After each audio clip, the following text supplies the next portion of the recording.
Hi ಎಲ್ರಿಗೂ ನನ್ನ ಪ್ರೀತಿಯ ನಮಸ್ಕಾರಗಳು. ಸಿನಿ ಪಯಣ ಚಾನಲ್ಗೆ ನಿಮಗೆಲ್ರಿಗೂ ಸ್ವಾಗತ ಸುಸ್ವಾಗತ. ನೋಡಿ, ಈ ಪ್ರತಿಭೆ ಅನ್ನೋದು ಯಾರ ಸೊತ್ತಲ್ಲಲ್ವ. ಪ್ರತಿಯೊಬ್ಬ ಹುಟ್ಟಿದ ಮನುಷ್ಯನಲ್ಲಿ ಒಂದಲ್ಲ ಒಂದು ಪ್ರತಿಭೆ ಇದ್ದೇ ಇರುತ್ತೆ. ಅದರಲ್ಲಿ ಹೆಚ್ಚಿನ ಪ್ರತಿಭೆಗಳೆಲ್ಲ ಹೊರಬರುತ್ತೆ. ಕೆಲವೊಂದು ಅಲ್ಲೇ ಸುಟ್ಟು ಕರಕಲಾಗಿ ಹೋಗಿರುತ್ತೆ, ಯಾರಿಗೆ ಗೊತ್ತಾಗದೆ ಹೋಗಿರೋ ಅದೆಷ್ಟೋ ಪ್ರತಿಭೆಗಳಿರ್ಬೋದಲ್ವ. ಹಾಗೆ ಇವಾಗಲೂ ಕೂಡ ಹೊರ ತರಲಾರದಂತಹ ಪ್ರತಿಭಾಶಾಲಿ ವ್ಯಕ್ತಿಗಳು ನಿಮ್ಮ ನಡುವೆ ಕೂಡ ಇರ್ಬೋದು. ನನ್ನಲ್ಲೂ ಇರ್ಬೋದು ಪ್ರತಿಭೆ, ಯಾರಿಗೊತ್ತು, ನಿಮ್ಮಲ್ಲೂ ಇರ್ಬೋದು. ಹಾಗೆ ಕೆಲವು ಪ್ರತಿಭೆಗಳು ಹೊರಗೆ ಬರುತ್ತೆ, ಕೆಲವು ಪ್ರತಿಭೆಗಳು ಹೊರಗೆ ಬರೋದೇ ಇಲ್ಲ. ಅದನ್ನು ಹೊರ ತರುವಂಥ ಪ್ರಯತ್ನ ಎಲ್ಲೂ ನಡೆದಿರೋದಿಲ್ಲ. ಈಗ ನನ್ನಲ್ಲಿ ಪ್ರತಿಭೆ ಇದೆ ಅಂತ ನನಗೆ ಗೊತ್ತಾಗೋದಿಲ್ಲ. ಅಂತಹ ಪರಿಸ್ಥಿತಿಗಳೆಲ್ಲ ಇರುತ್ತೆ.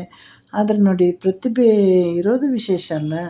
ಎಲ್ಲ ಪ್ರತಿಭೆಗಳು ಒಟ್ಟಾಗಿ ಒಬ್ಬ ವ್ಯಕ್ತಿಯಲ್ಲಿರೋದಂದರೆ ಅದು ಬಹಳ ಅಪರೂಪದಲ್ಲಿ ಅಪರೂಪ. ಅದರಲ್ಲಿ ಮುಖ್ಯವಾಗಿ ತೆಗಿಬೇಕಂದ್ರೆ ನಮ್ಮ ಡಾಕ್ಟರ್ ರಾಜ್ಕುಮಾರ್ನಲ್ವ. ಅವರ ಹಾಡುಗಳು, ಅವರು ಕನ್ನಡದ ಒಂದೊಂದು ಹಾಡಿನ ಶಬ್ದಕ್ಕೆ ಅವರು ಕೊಡುವ ಸ್ಪಷ್ಟತೆ ಹಾಗೂ ಅವರ ಮಾತಿನ ಸ್ಪಷ್ಟತೆ, ಅವರಿಗಿರುವ ಓದು, ಎಷ್ಟು ವಿದ್ಯಾಭ್ಯಾಸ ಇದೆ ಅಂತ ಎಲ್ಲರಿಗೂ ಗೊತ್ತಲ್ವ. ಹಾಗೆ ಅವರು ಹಳ್ಳಿಯಲ್ಲಿ ಬೆಳೆದವರು, ಹಾಗೆ ಜ್ಞಾನ ಎಷ್ಟಿತ್ತು ಅವರಲ್ಲಿ, ಹಾಗೆ ಅವರು ಬಹುಮುಖ ಪ್ರತಿಭೆ. ಹಾಗೆ ಇನ್ನೂ ತೆಗಿಬೇಕಂದ್ರೆ ನಮ್ಮ SPB, ನಮ್ಮ ಕಿಶೋರ್ ಕುಮಾರ್ ಅವರು, ಹಾಗೆ ನಮ್ಮ ಉಪೇಂದ್ರ.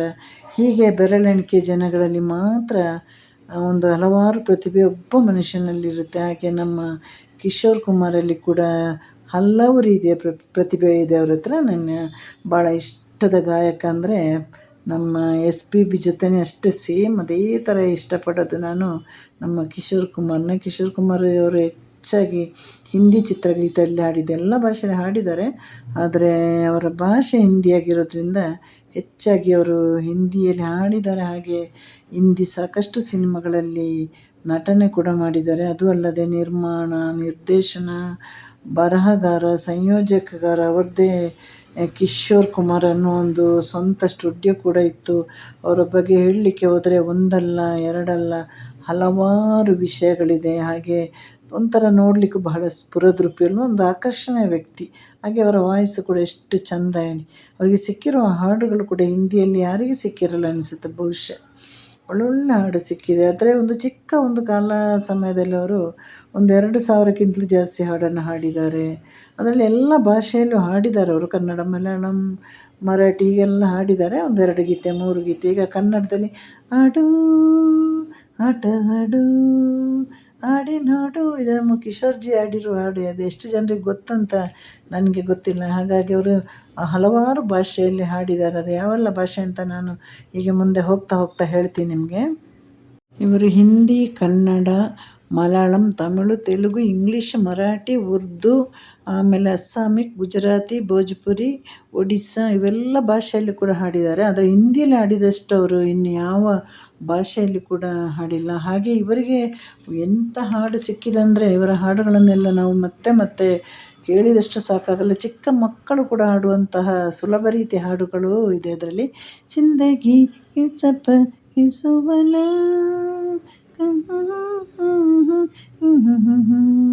ಹೊಸ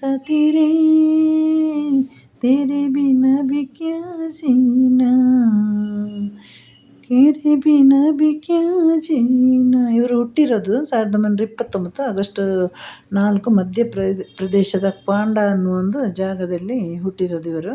ಇವರ ತಂದೆ ಖ್ಯಾತ ವಕೀಲರು. ಅವರು ಕುಂದಾಲಾಲ್ ಗಂಗೂಲಿ ಅಂತ ತಂದೆ ಹೆಸರು, ತಾಯಿ ಗೌರಿ ದೇವಿ. ಹಾಗೆ ಅಶೋಕ್ ಕುಮಾರ್ ಮತ್ತು ಅನೂಪ್ ಕುಮಾರ್ ಇಬ್ಬರು ಕೂಡ ಸಹೋದರರು. ಇವರು ಓದಿರೋದೆಲ್ಲ ಇಂದೋರಿನ ಕ್ರಿಶ್ಚಿಯನ್ಸ್ ಕಾಲೇಜಲ್ಲಿ. ಇವರಿಗೆ ಒಳ್ಳೆ ಎಜುಕೇಟೆಡ್ ಫ್ಯಾಮಿಲಿ ಕೂಡ ಹೌದು. ಆಮೇಲೆ ಇವರ ಸಹೋದರನ ಒತ್ತಾಯ ಮತ್ತು ಪ್ರಭಾವದಿಂದ ಬಾಂಬೆ ಟಾಕೀಸಲ್ಲಿ ಇವರು ಕೆಲಸಕ್ಕೆ ಸೇರಿರ್ತಾರೆ. ಇವರಿಗೆ ಮುಖ್ಯ ಇವರ ಉದ್ದೇಶ ಇವರಿಗೆ ಗಾಯಕನಾಗೋದು. ತುಂಬ ಗಾಯನದಲ್ಲಿ ಆಸಕ್ತಿ, ಆದರೆ ಯಾವುದೇ ಒಂದು ಸಂಗೀತದ ಅಭ್ಯಾಸ ಕೂಡ ಇರಲಿಲ್ಲ. ಅವರು ಎಲ್ಲೂ ಕೂಡ ಸಂಗೀತ ಕಲ್ತಿಲ್ಲ. ಆದರೆ ಇವರಿಗೆ ಬಹಳ ಆಸೆ. ಇವರಂದರೆ ಇಲ್ಲಿ ಹೋಗುವಾಗ ಹಾಡು ಗುಣಗುಟ್ಟದೆ ಇವರ ಕೆಲಸ ಆಗಿತ್ತು. ಆದರೆ ಇವರ ಅಣ್ಣನಿಗೆ ಇವರನ್ನು ಒಳ್ಳೆ ಕಲಾವಿದ ಮಾಡಲಿಕ್ಕೆ ಅಂತ ಆಸೆ ಇರುವ ಕಾರಣ ಇವರನ್ನೊಂದು ಥಿಯೇಟ್ರಲ್ಲಿ, ಬಾಂಬೆ ಟಾಕೀಸಲ್ಲಿ ಕೆಲಸಕ್ಕೆ ಸೇರಿಸ್ತಾರೆ. ನಂತರದಲ್ಲಿ ಇವರು ಹಾಗೆ ಬರ್ತಾ 1946ಕ್ಕೆ ಶಿಕಾರಿ ಎನ್ನುವ ಸಿನಿಮಾದಲ್ಲಿ ಮೊದಲು ನಟಿಸ್ತಾರೆ. ಆ ಸಿನಿಮಾದಲ್ಲಿ ಇವರು ಇವರ ಅಭಿನಯ ಮತ್ತು ನೋಡಲಿಕ್ಕೂ ಬಹಳ ಒಳ್ಳೆ ಚಂದದ ಹುಡುಗ ಅಲ್ವ ಒಂದಿನ ಕಾಲದ್ದು. ಹಾಗಾಗಿ ಅವರ ಸಿನಿಮಾ ಎಲ್ಲರಿಗೂ ಇಷ್ಟ ಆಗುತ್ತೆ. ಆಮೇಲೆ ಹಾಡಿನ ಪ್ರತಿಭೆ ಇದೆ ಅಂತ ಈ ಒಂದು ಚಿತ್ರರಂಗಕ್ಕೆ ಕೂಡ ಗೊತ್ತಾಗುತ್ತೆ. ಇವರು ಒಳ್ಳೆಯ ಒಂದು ಹಾಡುಗಾರ, ಇವರ ಹತ್ರ ಹಾಡುವ ಪ್ರತಿಭೆ ಇದೆ ಅಂತ ಅಲ್ಲೇ ಗುರುತಿಸಲ್ಪಡೋದು ಇವರು. ನೆಕ್ಸ್ಟ್ ಇವರು 1946ರಲ್ಲಿ ಶಿಕಾರಿಯಲ್ಲಿ ಅಭಿನಯಿಸಿದ ಮೇಲೆ 48ರಲ್ಲಿ ಜಿಡ್ಡಿ ಚಿತ್ರಕ್ಕೆ ಹಾಡು ಆರಂಭ ಆಗುತ್ತೆ ಇವ್ರದ್ದು. ಮೊದಲ ಹಾಡು ಇವ್ರದ್ದು ಹಿಂದಿಯಲ್ಲಿ. ಹಾಗೆ ನಮ್ಮ ಹಿಂದಿಯ ಖ್ಯಾತ ಸಂಗೀತ ನಿರ್ದೇಶಕ, ಅಂದರೆ ಅವರ ಹೆಸರು ಹೇಳಲಿಕ್ಕೇ ನಮಗೆ ಧೈರ್ಯ ಇಲ್ಲಂತಹ ಒಂದು ಖ್ಯಾತ ನಿರ್ದೇಶಕ ಎಸ್ ಟಿ ಬರ್ಮನಿಗೆ ಇವರ ವಾಯ್ಸು, ಇವರ ಒಂದು ಹಾಡು ಬಹಳ ಇಷ್ಟ ಆಗುತ್ತೆ. ಹಾಗಾಗಿ ಇವರು ಹಾಡೋದ್ರಲ್ಲಿ ಬಹಳಷ್ಟು ಪ್ರೋತ್ಸಾಹ ಮಾಡ್ತಾರೆ. ಅಲ್ಲಿಂದ ಅವರು ಹಿಂದಿರುಗಿ ನೋಡೋದೇ ಇಲ್ಲ, ಒಳ್ಳೊಳ್ಳೆ ಹಾಡುಗಳು ಕೈ ಸೇರುತ್ತೆ. ಮತ್ತು ಬೇರೆ ಬೇರೆ ಭಾಷೆಯಲ್ಲಿ ಇವರನ್ನು ಕರೀತಾರೆ ಹಾಡಲಿಕ್ಕೋಸ್ಕರ. ಆದರೆ ಇವರಿಗೆ ಹಿಂದಿಯಲ್ಲಿ ಹಾಡುವಷ್ಟು ಇಷ್ಟ ಬೇರೆ ಭಾಷೆಯಲ್ಲಿ ಇರೋದಿಲ್ಲ. ಹಾಗಾಗಿ ಎಲ್ಲ ಭಾಷೆಯಲ್ಲೂ ಕೂಡ ಹಾಡ್ತಾರೆ, ಒಂದು ಲಿಮಿಟ್ ಹಾಡುಗಳನ್ನಷ್ಟೇ ಇವರು ಹಾಡ್ತಾರೆ. ಯಾಕಂದರೆ ಹಿಂದಿಯಲ್ಲಿ ಬಹಳಷ್ಟು ಇವರಿಗೆ ಕೈಯಲ್ಲಿ ಕೆಲಸ ಇರುತ್ತೆ. ಅದರಲ್ಲಿ ಸಿನಿಮಾ ನಟನಾಗಿದ್ದರು, ಆಮೇಲೆ ಹಿನ್ನೆಲೆ ಧ್ವನಿಯನ್ನು ಕೂಡ ಬೇರೆ ನಟರಿಗೆ ಕೊಡ್ತಾಯಿದ್ರು. ಆಮೇಲೆ ತುಂಬ ಅವರು ಬೇರೆ ಬೇರೆ ಪ್ರತಿಭೆಗಳ ಒಂದು ದೊಡ್ಡ ಒಂದು ಮೂಟನೇ ಆಗಿತ್ತು. ಹಾಗಾಗಿ ಅವರಿಗೆ ಹಲವಾರು ಭಾಷೆಯಲ್ಲಿ ಹಲವಾರು ಚಿತ್ರಗಳನ್ನು ಮಾಡಲಿಕ್ಕೆ ಅಷ್ಟು ಟೈಮ್ ಇರಲಿಲ್ಲ. ಬೇರೆ ಬೇರೆ ಭಾಷೆಯಲ್ಲಿ ನಟಿಸಿದ್ದಾರೆ. ಆದರೆ ಹಿಂದಿಯಲ್ಲಿ ಅಭಿನಯಿಸೋದು, ಹಾಡೋದು, ಆಮೇಲೆ ನಿರ್ಮಾಣ, ನಿರ್ದೇಶನ ಮತ್ತು ಈ ವಾಯ್ಸ್ ಕೊಡೋದು, ಇದೆಲ್ಲ ಇವತ್ತು ಬಹಳ ಮುಖ್ಯವಾದ ಕೆಲಸ ಆಗಿತ್ತು. ಹಾಗೆ ಅವರಿಗೆ ಪ್ರತಿಯೊಂದು ಕೆಲಸದಲ್ಲಿ ಅವರ ಹಿಂದೆ ನಿಂತವರೇ ಅವರ ಇಬ್ಬರು ಸಹೋದರರು ಮತ್ತು ಎಸ್ ಟಿ ಬರ್ಮ ಅವರು. ಹಾಡ್ತಾ ಹಾಡ್ತಾ ಇವರ ಒಂದು ಬಹುದಿನಗಳ ಕನಸು ಕೂಡ ಈಡೇರುತ್ತೆ. ಅವರು ಏನು ಯೋಚನೆ ಮಾಡಿರ್ತಾರೆ ಅದಕ್ಕಿಂತ ಒಂದು 1000 ಪಟ್ಟು ಹೆಚ್ಚಾಗಿ ಇವರಿಗೆ ಒಳ್ಳೊಳ್ಳೆ ಹಾಡುಗಳು ಕೈ ಸೇರುತ್ತೆ. ಹಾಗೆ ಅವರಿಗೆ ದೇಶದಾದ್ಯಂತ ಒಂದಷ್ಟು ಒಂದು ಅಭಿಮಾನಿಗಳು ಹುಡ್ತಾರೆ. ಅದಕ್ಕೆ ಭಾಷೆಗಳಿರಲಿಲ್ಲ ಅಭಿಮಾನಿಗಳಿಗೆ. ಕನ್ನಡ, ಮಲಯಾಳಂ, ತೆಲುಗು, ತಮಿಳು ಹೀಗೆ ಯಾವ ಭಾಷೆಯವರಂತಿಲ್ಲ, ಅವರಿಗೆ ತನ್ನಷ್ಟಕ್ಕೆ ಅಭಿಮಾನಿಗಳು ಕೂಡ ಹುಡ್ತಾರೆ. 1969ರಲ್ಲಿ ಅವರ ಈ ಒಂದು ಹಾಡು ಕೂಡ ಬಹಳ ಫೇಮಸ್ ಆಗುತ್ತೆ. ರೂಪ ತೆರ ಮಸ್ತಾನ ಪ್ಯಾರ ಮೇರ ದೀವಾನ.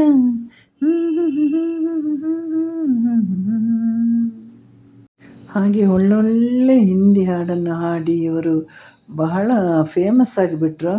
ಗಾಯಕ, ನಟ, ನಿರ್ದೇಶಕ, ನಿರ್ಮಾಪಕ, ಸಂಯೋಜಕ, ಹಿನ್ನೆಲೆ ಧ್ವನಿ ಕೊಡುವ ಒಂದು ಅದ್ಭುತ ಕಲಾವಿದೆ. ಒಟ್ಟಲ್ಲಿ ಭಾರತೀಯ ಚಲನಚಿತ್ರರಂಗಕ್ಕೇ ಒಂದು ಅಚ್ಚಳಿಯದ ಒಂದು ಹೆಸರು ತಂದು ಕೊಟ್ಟರು ಇವರು.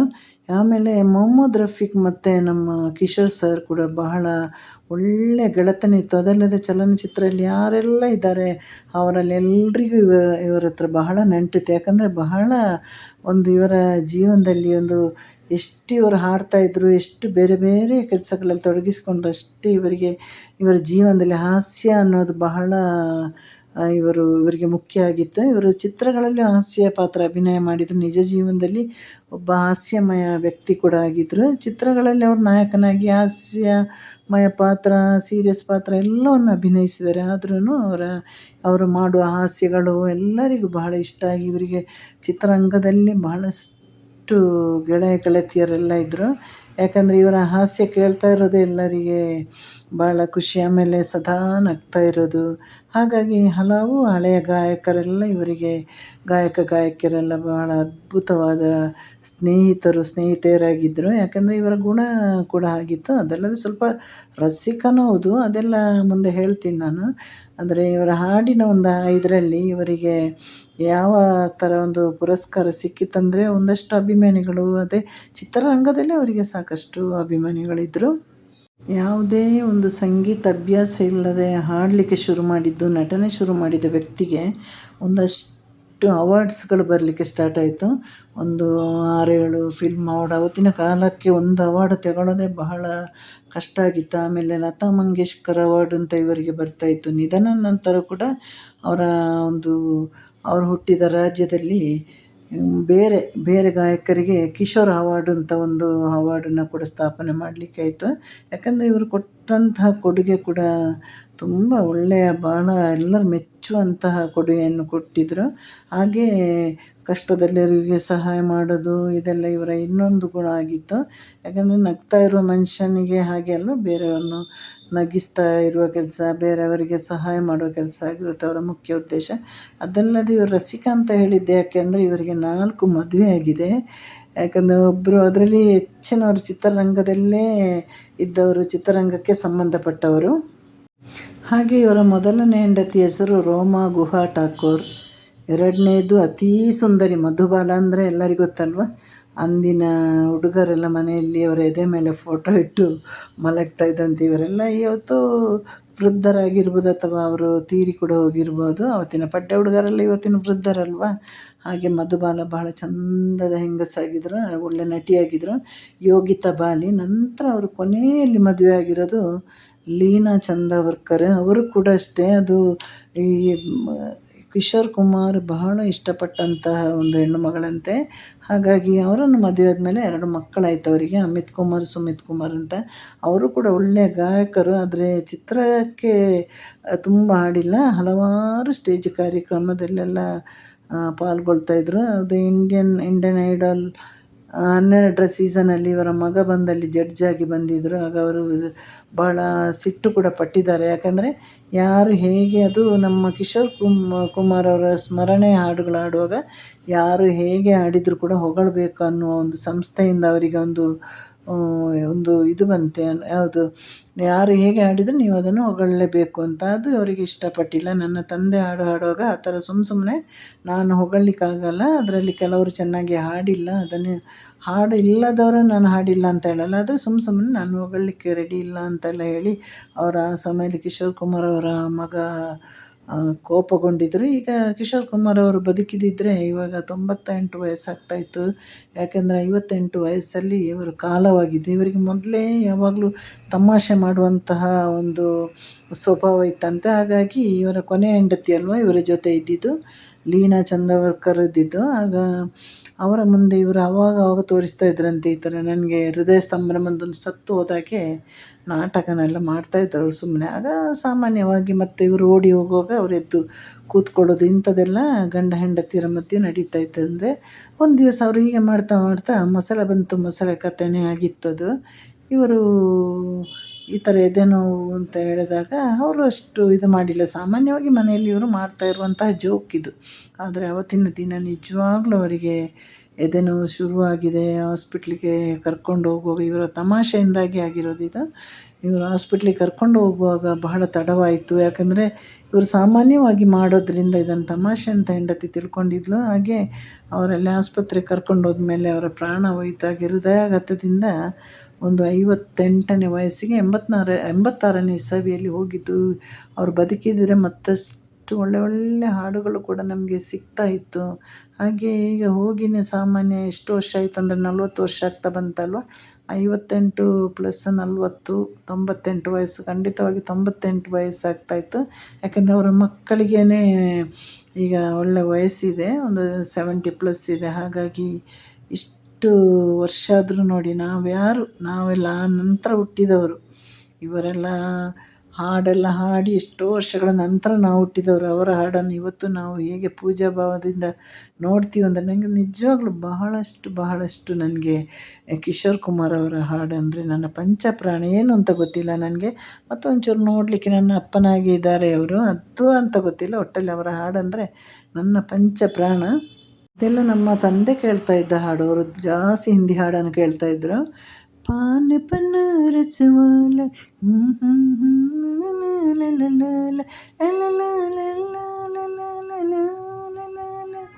हमें तुमसे प्यार कितना, हम दोनों प्रेमी,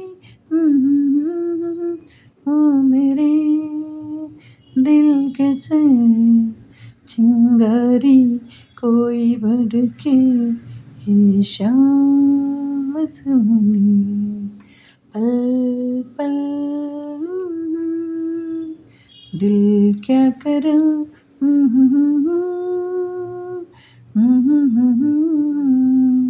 रूप तेरा मस्ताना, जिंदगी ये सफर, देखा एक ख्वाब सिलसिले ओ साथी रे तेरे बिना भी क्या जीना तेरे बिना भी क्या जीना ಆಮೇಲೆ ಕೇಳ್ತೆ ಅದಷ್ಟು ಬರೋದೇ ಇಲ್ಲ ನನಗೆ, ಯಾವ ಹಾಡೋ ಬರೋದಿಲ್ಲ. ಇವರ ಹಾಡನ್ನು ನಾವು ಬರೋದು ಹೋಗಿ ಅದರ ಒಂದು ಅಕ್ಷರವನ್ನು ಮುಟ್ಟುವಷ್ಟು ಒಂದು ಯೋಗ್ಯತೆ ಕೂಡ ನಮಗಿಲ್ಲ. ಹಾಗಾಗಿ ನಾವು ಇವರ ಹಾಡಂದರೆ ಇಷ್ಟ. ಹಾಗಾಗಿ ಒಂದು 4 ಹಾಡನ್ನು ಹಾಡಿದೆ. ತಪ್ಪಾದಲ್ಲಿ ದಯವಿಟ್ಟು ಕ್ಷಮಿಸಿ. ಅವರ ಅಭಿಮಾನಿಗಳು ಲಕ್ಷಾಂತರ ಕೋಟ್ಯಾಂತರ ಜನ ಇದ್ದಾರೆ. ಇದನ್ನು ನೋಡಿದವರಿಗೆ ಅದರ ಬೇಸರ ಆದರೆ ಕ್ಷಮೆ ಇರಲಿ. ಇವರ ಹಾಡುಗಳಂತೂ ಇನ್ನೂ ಮುಂದಿನ ತಲೆಮಾರಾಗಲಿ ಕೇಳೋರಂತೂ ಖಂಡಿತವಾಗಿ ಕಡಿಮೆ ಆಗಲ್ಲ. ಯಾಕಂದರೆ ಯಾವುದೇ ಕಾಲಕ್ಕೆ ಅದು ಫ್ರೆಶ್ ಆಗಿರುವ ಎವರ್ ಗ್ರೀನ್ ಸಾಂಗ್ಗಳು. ಹಾಗಾಗಿ ಇನ್ನು ಮುಂದೆ ತುಂಬ ಹಾಡನ್ನು ಪ್ರೀತಿಸೋರು ಚಿಕ್ಕ ಮಕ್ಕಳು, ಈಗಿನ ಮಕ್ಕಳು ಇದ್ದಾರೆ. ಹಾಗೆ ಇನ್ನು ಮುಂದೆ ಕೂಡ ಹುಟ್ಟಿ ಬರ್ಬೋದು. ಈ ಹಾಡಿನ ಒಂದು ಫೇವರೇಟ್ ಅಭಿಮಾನಿಗಳು ಕೂಡ ಮತ್ತಷ್ಟು ಅವ್ರಿಗೆ ಹೆಚ್ಚುತ್ತೆ ಬಿಟ್ಟರೆ ಅದು ಕಮ್ಮಿ ಅಂತ ಆಗಲ್ಲ. ಇವರು ಕಾಲವಾಗಿರೋದು ನೋಡಿ, ಒಂದು ಹಠಾತ್ ನಿಧನ ಇವತ್ತು. ಅಕ್ಟೋಬರ್ 13, 86, 87ನೇ ಇಸವಿಗೇನೋ, ಮೋಸ್ಟ್ಲಿ 86 ಇರಬೇಕು, ಇಲ್ಲಾಂದರೆ 87 ಇರಬೇಕು. ಆದರೆ ಅದಕ್ಕಿಂತ ಮೊದಲೇ ಹೇಳ್ತಾ ಇದ್ರಂತೆ ಅವರು, ನಾನು ಯಾವಾಗ ಎಲ್ಲಿ ಸತ್ರೂ ನನ್ನ ಹುಟ್ಟೂರಲ್ಲೇ ನನ್ನನ್ನು ಸಮಾಧಿ ಮಾಡಬೇಕಂತ. ಈಗ ನಾನೇ ಹೇಳಲ್ವ, ನಾನು ಎಷ್ಟೋ ಸಲ ಹೇಳಿದ್ದೀನಿ, ನಾನೇನಾದರೂ ಆದರೆ ತಾಯಿ ಮನೆಗೆ. ಹಾಗೆ ಪ್ರತಿಯೊಬ್ಬರು ಹೇಳ್ತಾರೆ, ಅದು ನಾವು ಸಾಯ್ತೀವಿ ಅಂತ ಹೇಳೋದಲ್ಲ, ಅದು ಹೇಳಿ ರೆಡಿ ಮಾಡಿ ಇಟ್ಟಿರೋದು. ಹಾಗೆ ಅವರನ್ನು ಅವರ ಹುಟ್ಟೂರಿಗೆ ತಗೊಂಡು ಹೋಗಿ ಅಲ್ಲೇ ಸಮಾಧಿ ಮಾಡಿ ಇವತ್ತಿಗೂ ಕೂಡ ಅವರ ಸ್ಮರಣಾರ್ಥಕವಾಗಿ ಅಲ್ಲಿ ಏನೇನೋ ಕಾರ್ಯಕ್ರಮಗಳನ್ನು ಮಾಡ್ತಾನೇ ಇದ್ದಾರೆ. ಹಾಗೆ ನಮ್ಮ ಹಿಂದಿ ಚಿತ್ರರಂಗದಲ್ಲಿ ಕೂಡ ನಮ್ಮ ಕಿಶೋರ್ ಕುಮಾರ್ನ ಯಾರೂ ಮರ್ತಿಲ್ಲ. ನನ್ನಂಥ ಸಾವಿರಾರು ಲಕ್ಷಾಂತರ ಹುಚ್ಚ ಅಭಿಮಾನಿಗಳು, ನನಗಿಂತ ಹೆಚ್ಚಿನ ಅಭಿಮಾನಿಗಳು ಕೂಡ ಅವರಿಗಿದ್ದಾರೆ. ಇವರು ಎಷ್ಟು ಹಾಡಿದ್ದಾರೆ ಅಷ್ಟು ಹಾಡುಗಳ ಕಲೆಕ್ಷನ್ ನನ್ನ ಹತ್ರ ಇದೆ. ಅದಲ್ಲದೆ ST ಬರ್ಮಾ ಅವರ ಹಾಡು ಕೂಡ ನನ್ನ ಹತ್ರ ಇದೆ. ಹಾಗಾಗಿ ಇವರೆಲ್ಲ ಪುಣ್ಯವಂತರು, ಇವರೆಲ್ಲ ಸಾಧಕರು. ನೋಡಿ, ಬರೀ ಹುಟ್ಟೋದು ಸಾಯೋದಲ್ಲಲ್ವ ಜೀವನ. ಇವ್ರು ನೋಡಿ ಏನೆಲ್ಲ ಸಾಧಿಸಿ ಹೋಗಿದ್ದಾರೆ ಹೇಳಿ. ಇದಕ್ಕಿಂತ ದೊಡ್ಡ ಸಾಧನೆ ಏನು ಬೇಕು ಹೇಳಿ. ಅದು ಬಹುಮುಖ ಪ್ರತಿಭೆಯವರು. ಎಷ್ಟು ಸಿನಿಮಾಗಳಲ್ಲಿ ಮಾಡಿದ್ದಾರೆ, ಒಂದು 50ಕ್ಕಿಂತ ಮೇಲೆ ಸಿನಿಮಾದಲ್ಲಿ ಮಾಡಿದ್ದಾರೆ ಅವರು. ಹಾಗೆ ಬ್ಯಾಕ್ ಸೌಂಡ್ ಕೂಡ ಕೊಟ್ಟಿದ್ದಾರೆ. ಎಲ್ಲವೂ ಕೂಡ ಅವರೇ ನಾನಾ ಒಂದು ಚಿತ್ರರಂಗದೊಳಗಡೆ ನಾನಾ ಭಾಗದಲ್ಲಿ ಅವರು ಮಿಂಚ್ತಾ ಇದ್ದರು ಅಂದಿನ ಕಾಲದಲ್ಲಿ. ಹಾಗೆಲ್ಲರಿಗೊಂದು ಪ್ರೀತಿ ಪಾತ್ರದ ವ್ಯಕ್ತಿಯಾಗಿದ್ದರು. ಯಾವುದೇ ಅಭಿಮಾನಿಗಳ ಮುಂದೆ ಈಗ ತೋರಿಸಿದವರಲ್ಲಂತೆ. ಯಾರಾದರೂ ಸೈನ್ ಕೇಳಿದರೂ ಸುಲಭದಲ್ಲಿ ಕೊಡ್ತಾಯಿದ್ರು. ಮಾತ್ರ ಇವರು ಬ್ಯುಸಿಯಾಗಿರೋ ಕಾರಣ ಅಷ್ಟು ಸುಲಭವಾಗಿ ಅವತ್ತಿನ ಕಾಲದಲ್ಲಿ ಯಾರಿಗೂ ಸಿಗ್ತಾ ಇರಲಿಲ್ಲ. ಇವತ್ತು ಅವರ ಮಕ್ಕಳು ಕೂಡ ನೋಡಿದಾಗಲೇ ಹೇಳ್ಬೋದು, ಇವರು ಕಿಶೋರ್ ಅವರ ಮಕ್ಕಳು ಸೇಮ್ ಅಪ್ಪನನ್ನೇ ಹೋಲುವಂಥ ಮಕ್ಕಳು.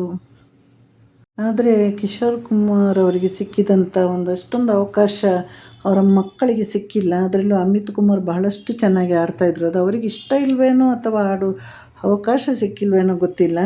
ಅವರು ಈ ಶೋ ಕಾರ್ಯಕ್ರಮಗಳಲ್ಲೆಲ್ಲ ನಿರಂತರವಾಗಿ ಬರ್ತಾಯಿತ್ತು. ಹಾಗಾಗಿ ಶೋದ ನಿರ್ಮಾಪಕರು ಹೊರತು ಹೇಳಿದಾಗ ಅವರಿಗೆ ಹೊಗಳಿ ಅಂದಾಗ ಬಹಳ ಕೋಪ ಬಂತು. ಆದರೆ ಅವರ ಕಾರ್ಯಕ್ರಮ ಬಿಟ್ಟು ಹೋದವರೆಲ್ಲ ಈ ಥರ ಸ್ವಲ್ಪ ಅದರಿಂದ ದೂರ ನಿಂತರು ಸ್ವಲ್ಪ ದಿನ. ಹಾಗಾಗಿ ಅದೆಲ್ಲ ಒಂದು ಮೀಡಿಯಾದಲ್ಲೆಲ್ಲ ಭಾಳಷ್ಟು ಪ್ರಚಾರ ಆಯಿತು. ಇಂದಿಗೂ ಅವರು ಹಾಡ್ತಾರೆ ಭಾಳಷ್ಟು ಲೈವ್ ಕಾರ್ಯಕ್ರಮದಲ್ಲಿ, ಆಮೇಲೆ ಸ್ಟೇಜಲ್ಲೆಲ್ಲ ಹೋಗಿ ಅಮಿತ್ ಕುಮಾರ್ ಅವರು ಹಾಡ್ತಾರೆ. ಆದರೆ ಸಿನಿಮಾಗಳಲ್ಲಿ ಹೆಚ್ಚಾಗಿ ಹಾಡೋದಿಲ್ಲ. ಆದರೆ ಎಲ್ಲೋ ನಮ್ಮ ಕಿಶೋರ್ ಕುಮಾರ್ ಅವರ ಮಗ ಅಂತ ಒಂದು ಒಳ್ಳೆಯ ಹೆಸರನ್ನು ಉಳಿಸ್ಕೊಂಡಿದ್ದಾರೆ ಇಬ್ಬರು ಮಕ್ಕಳು ಕೂಡ. ಅದು ಭಾಳ ಸಂತೋಷ. ಹಾಡೋದು ಮತ್ತು ಬಿಡೋದು ಅದೆಲ್ಲ ಅವಕಾಶ ಸಿಕ್ಕಿದಾಗಲೇ ಹಾಡಲಿಕ್ಕಾಗುತ್ತೆ. ಅದಲ್ಲದೆ ಇವರು ಇಷ್ಟು ದೊಡ್ಡ ಒಂದು ದಿಗ್ಗಜನ ಮಕ್ಕಳಾಗಿ ನಮಗೆ ಅವಕಾಶ ಬೇಕು ಅಂತ ಕೇಳ್ಕೊಂಡು ಹೋದರೆ ಅದು ಕೂಡ ತುಂಬ ಒಂದು ಬೇಸರದ ಸಂಗತಿ ಆಗಿಬಿಡುತ್ತೆ. ಯಾಕಂದರೆ ಚಿತ್ರರಂಗದವರು ಕರೆದು ಅವಕಾಶ ಕೊಡಬೇಕಾಗಿತ್ತು. ಅದು ನಮ್ಗೆ ಇನ್ನೂ ಗೊತ್ತಿಲ್ಲ, ಕೊಟ್ಟಿದ್ದಾರೋ ಇಲ್ವೋ ಏನು ಅಂತ ಗೊತ್ತಿಲ್ಲ. ಇದು ನಿಮ್ಮೆಲ್ಲರ ಪ್ರೀತಿಯ ಕಿಶೋರ್ ಕುಮಾರ್ ಅವರ ಬಗ್ಗೆ ಮತ್ತು ಅವರ ಒಂದು ಅದ್ಭುತ ಸಂಗೀತಗಳ ಬಗ್ಗೆ ಒಂದು ಒಳ್ಳೆಯ ಸವಿನೆನಪು. ಯಾಕಂದರೆ ಇಂಥ ಕಲಾವಿದರನ್ನೆಲ್ಲ ನಾವು ಮರೀಲಿಕ್ಕೆ ಸಾಧ್ಯ ಇಲ್ಲ. ಬೇಡ ಅಂದ್ರೂ ಹಾಡಲ್ಲೇ ಅವ್ರನ್ನ ದಿನ ನಮಗೆ ನೆನಪನ್ನು ತಂದು ಕೊಡುತ್ತೆ. ದಿನಕ್ಕೆ 1-2 ಹಾಡಾದರೂ ನಾನು ಇವರದ್ದು ಖಂಡಿತವಾಗಿ ನಾನು ಕೇಳ್ತೀನಿ. ಎಷ್ಟೇ ಕಾಲ ಬದಲಾಗಲಿ ಎಲ್ಲರ ಹೃದಯದಲ್ಲಿ ಇವರ ಹಾಡುಗಳು ಸದಾ ಗುಣಗುಟ್ಟುತ್ತಾನೇ ಇರ್ತೀವಿ ನಾವು. ಯಾಕೆಂದರೆ ನೋಡಿ, ಜಿಂದಗಿ ಹೇ ಸಫರ್ ಅದೆಲ್ಲ ಮಾಮೂಲಿ ನಾವೆಲ್ಲ ಹಾಡುವಂಥ ಹಾಡಲ್ವಾ, ಸುಲಭ ಕೂಡ ಇದೆ. ಆಮೇಲೆ ಓ ಸಾತೀರೇ ನಮ್ಮ ತಮ್ಮನಿಗೋಸ್ಕರ ಆಗಾಗ ಹಾಡ್ತಾ ಇರ್ತೀನಿ ನಾನು. ಹಾಗೆ ಅವರ ಧ್ವನಿಗೆ ಯಾವತ್ತೂ ವಯಸ್ಸಾಗಿರಲಿಲ್ಲ, ಅವರು ಕಾಲ ಹೋಗೋ ವಯಸ್ಸಾಗಿರಲಿಲ್ಲ. ಹಾಗೆ ನನ್ನ ಇವತ್ತಿನ ವಿಡಿಯೋ ಇದಾಗಿತ್ತು. ನಿಮ್ಮೆಲ್ಲರ ಪ್ರೀತಿ ಸಹಕಾರ ಸಪೋರ್ಟ್ ಕೂಡ ಇರಲಿ. ಲೈಕ್ ಮಾಡಿ, ಕಮೆಂಟ್ ಮಾಡಿ, ಶೇರ್ ಮಾಡಿ. ತಪ್ಪಿದ್ದಲ್ಲಿ ನನಗೆ ನಿಮ್ಮ ಕಡೆಯಿಂದ ಕ್ಷಮೆ ಕೂಡ ಇರಲಿ. ನಾನು ಒಳ್ಳೊಳ್ಳೆಯ ಕಲಾವಿದರ ಬಗ್ಗೆ ಮತ್ತೆ ನಾನು ವೀಡಿಯೋ ಮಾಡ್ಕೊಂಡು ಬರ್ತೀನಿ. ನಿಮ್ಮ ಸಪೋರ್ಟ್ ಇದ್ದರೆ, ಸಹಕಾರ ಇದ್ದರೆ ಮಾತ್ರ ನಮಗೆ ಒಂದು ವೀಡಿಯೋ ಮಾಡೋ ಉತ್ಸಾಹ ಇರುತ್ತೆ. ಹಾಗೆ ನಿಮ್ಮೆಲ್ಲರಿಗೂ ನನ್ನ ಕಡೆಯಿಂದ ಟಾಟಾ, ಬಾಯ್. ಮತ್ತೊಬ್ಬ ಒಳ್ಳೆ ಕಲಾವಿದನ ಜೊತೆ ಅಥವಾ ಗಾಯಕರೊಂದಿಗೆ ನಾನು ವಿಡಿಯೋ ಮಾಡ್ಕೊಂಡು ಬರ್ತೀನಿ. Tata, once again, see you, take care.